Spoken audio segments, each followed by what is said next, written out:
یہ تعلق کی حضرت آپ سے سوال ہے، جیسے کہ اجتماع بہت زور و شور سے پھیل رہا ہے اور یہ بہت تعداد میں بھی ہے، تو ان کے لیے پیرخانہ میں کہ جس طرح سے ہم جو اہل سنت والے ہیں بہت دبے ہوئے ہیں، کیونکہ یہ ہر جگہ اپنے کیا بولتے دائرے میں 5-6 لوگوں کو لے کے گلیوں چوبارہ اور دکانوں ہر جگہ کھڑے ہو کے ہریسمنٹ کرتے ہیں اور یہ کہتے ہیں کہ ہم نمازی، جیسے کہ آپ سب ابھی بیان کر چکے ہیں ان کے لیے، تو ان کے اوپر کچھ کہیں۔ ان کا جنوری میں بہت بڑا اجتماع ہے۔ جی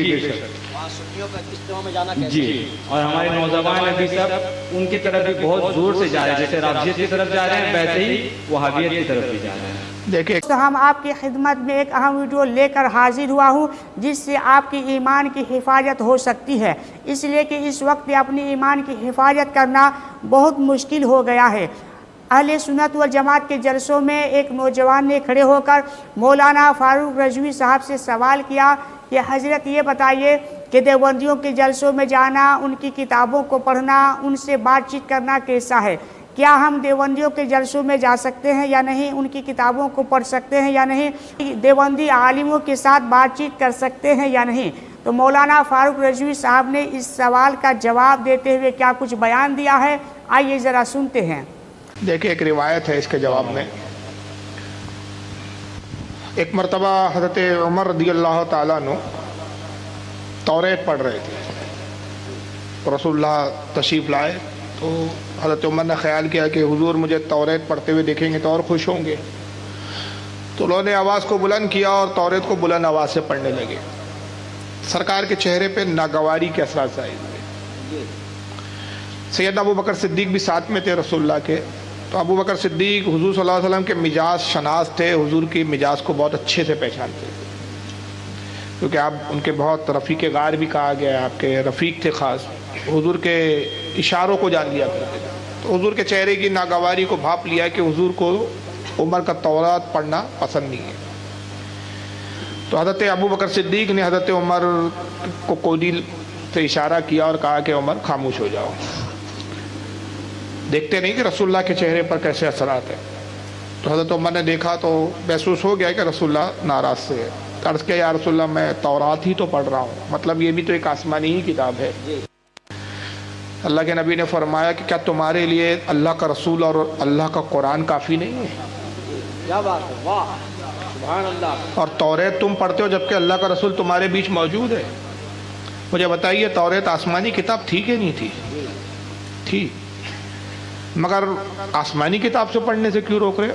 در حقیقت اس کا سبب یہ تھا کہ تورات میں کچھ تحریف کر دی گئی ہے، غلط ملا دیا گیا ہے، اور یہ سب کو نہیں پتا کہ اس میں کیا صحیح ہے اور کیا غلط ہے، تو آدمی اس کو کتاب سمجھ کے اچھی کتاب سمجھ کے پڑھے گا، غلط کو بھی اچھا سمجھے گا، تو اس چیز کو دیکھنا ہی نہیں، اس چیز کو پڑھنا ہی نہیں جہاں پر غلط اور صحیح دونوں خلط ملط ہو۔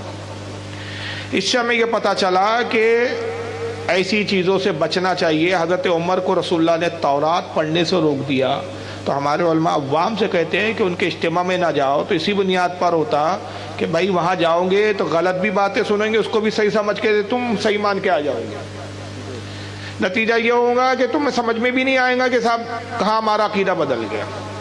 اب کچھ لوگ ہوشیاری بتاتے ہیں، اس میں زیادہ عقل مند سمجھتے ہو، کہتے ہیں نہیں صاحب اللہ نے ہم کو عقل سلیم دیا، اللہ نے ہم کو عقل دی ہے، ہم سمجھ لیتے ہیں کیا غلط ہے کیا صحیح ہے۔ ارے بھائی جب آپ اتنے پڑھے لکھے اتنے قابل ہے کہ آپ غلط اور باطل میں فرق کر سکتے ہیں، تو پھر آپ کو تو ویسے بھی ان کی تقریر سننے کی ضرورت ہی نہیں ہے، آپ تو خود ہی اپنے آپ میں بہت بڑے علامہ ہو گئے، تو آپ کو کیا سننے جا رہے ہیں آپ؟ تو باطل سے بچنا چاہیے، اور ان لوگوں پر، ان جماعتوں پر ہمارا جو اختلاف ہے وہ کوئی فروعی مسائل کو لے کر نہیں ہے، عقائد کو لے کر ہے۔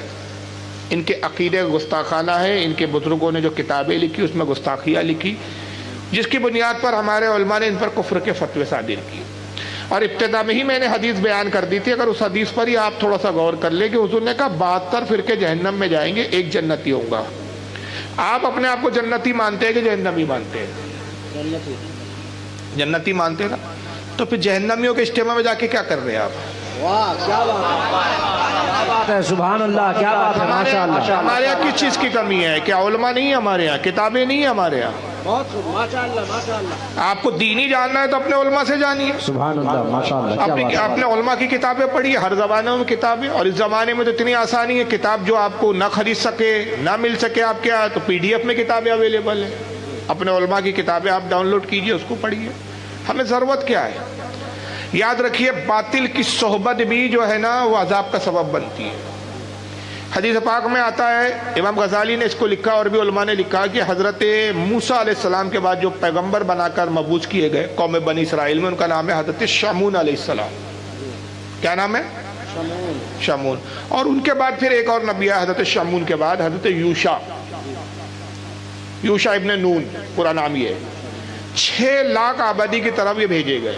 اس زمانے میں کیسا ہوتا تھا, جو انبیاء آتے تھے اور رسول جو ہوتا تھا 4 رسول ہے صرف, باقی نبی 1,24,000 کم و بیش ہے. الگ الگ خطوں کے لیے الگ الگ نبی بھیجے جاتے تھے. ایک شہر میں ایک نبی ہوتا تھا, یا ایک ملک میں ایک نبی ہوتا تھا, دوسرے ملک کا دوسرا نبی, ایسا ہوتا تھا. تو ان کو جس قوم کی طرف نبی بنا کر بھیجا گیا حضرت یوشع علیہ السلام کو, اس کی آبادی 6 لاکھ کی تھی. یہ گئے تبلیغ کی, 3 لاکھ لوگ حضرت یوشع پر ایمان لے آئے. 3 لاکھ لوگوں نے ایمان نہیں لایا. آدھی کی قوم ایمان لائی, آدھی ایمان نہیں لائی. یوشع علیہ السلام نے بہت سمجھایا, تھک گئے. اللہ سے دعا کی, مولا اس قوم کو ہلاک کر دے, اب یہ ہدایت نہیں پانے والے. اللہ نے فرمایا یوشع تم تنہا نکلو, پوری قوم پر عذاب بھیج رہا ہو. یوشع علیہ السلام بڑے حیران ہو گئے, سجدے میں گرے, رونے لگے. مولا میں نے تو گناہ گاروں کے لیے, نافرمانوں کے لیے عذاب بلایا ہے, اس میں تو 3 لاکھ ہوئے جو تجھ پر ایمان لاتے ہیں, تیری عبادت کرتے ہیں, موسیٰ کی کتاب توریت پڑھتے ہیں, موسیٰ کو رسول جانتے ہیں, مجھے نبی سمجھتے ہیں. ان 3 لاکھ کو کیوں ہلاک فرما رہے ہیں؟ اللہ نے فرمایا یوشع پوری 6 لاکھ پر عذاب آئے گا, پوری قوم پہ صرف تو تنہا بچیں گا. اور پوری قوم پہ عذاب بھیجنے کا سبب یہ ہے کہ یہ مجھ پر ایمان تو لاتے ہیں لیکن میرے دشمنوں سے دوستیاں کرتے ہیں, ان سے تعلقات رکھتے ہیں.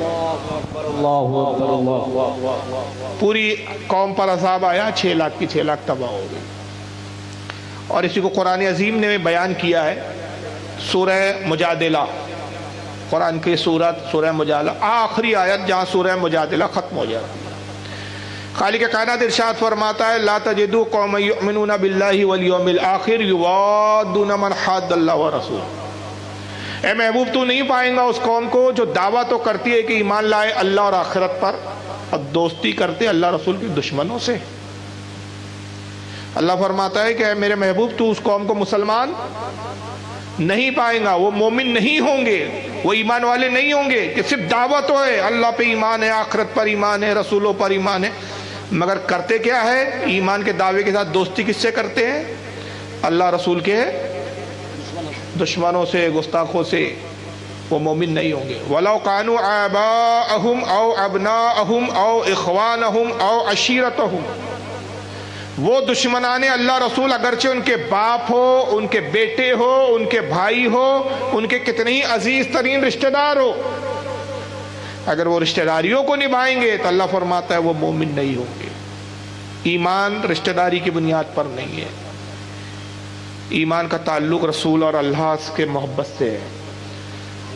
یہ قرآن میں سورہ مجادلہ میں, حدیث نہیں ہے کہ آپ ضعیف بول کے اس کو ٹال دو, مولوی کا قول بول کے چھوڑ دو کہ بریلیوں کی باتیں ہیں. یہ قرآن ہے.